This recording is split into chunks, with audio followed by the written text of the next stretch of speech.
चुड़ैल अनाया और समीर को पकड़कर फ्रिज के अंदर बंद कर देती है, जहां ठंड के कारण वे दोनों बर्फ में जम जाते हैं। चलो शुरू से बताते हैं कि क्या हुआ। इस चुड़ैल की ताकत बर्फ होती है और एक दिन उसके घर की सारी बर्फ खत्म हो जाती है। वह बहुत गुस्से में आ जाती है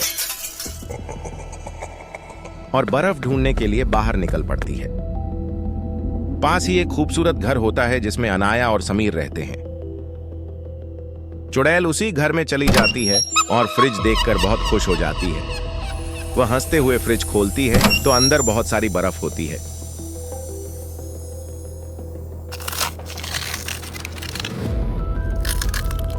उधर अनाया और समीर को कुछ आवाज सुनाई देती है। वे आते हैं और देखते हैं कि चुड़ैल मजे से बर्फ खा रही है। दोनों बहुत डर जाते हैं। चुड़ैल उन्हें पकड़कर फ्रिज के अंदर बंद कर देती है और चली जाती है।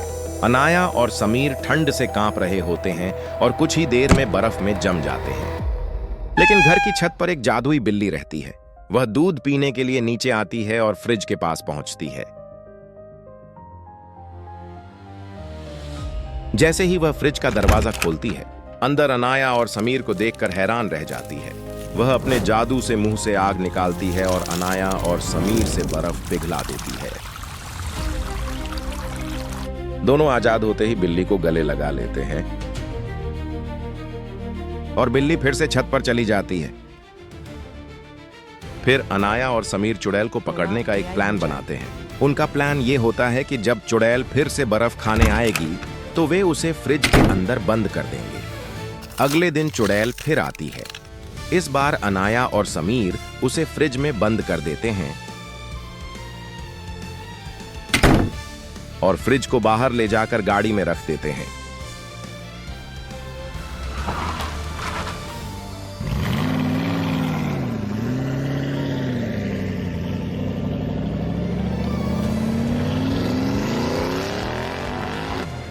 वे उसे एक ऊंचे पहाड़ पर ले जाते हैं, जहां अनाया उस फ्रिज को उठाकर नीचे फेंक देती है।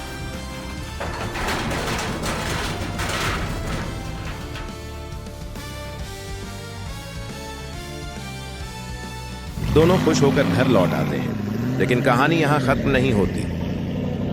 जैसे ही वे घर के अंदर जाते हैं, अंदर वही चुड़ैल सोफे पर बैठी बर्फ खा रही होती है और जोर जोर से हंस रही होती है। असल में फ्रिज के अंदर चुड़ैल नहीं थी, बल्कि वही जादुई बिल्ली थी।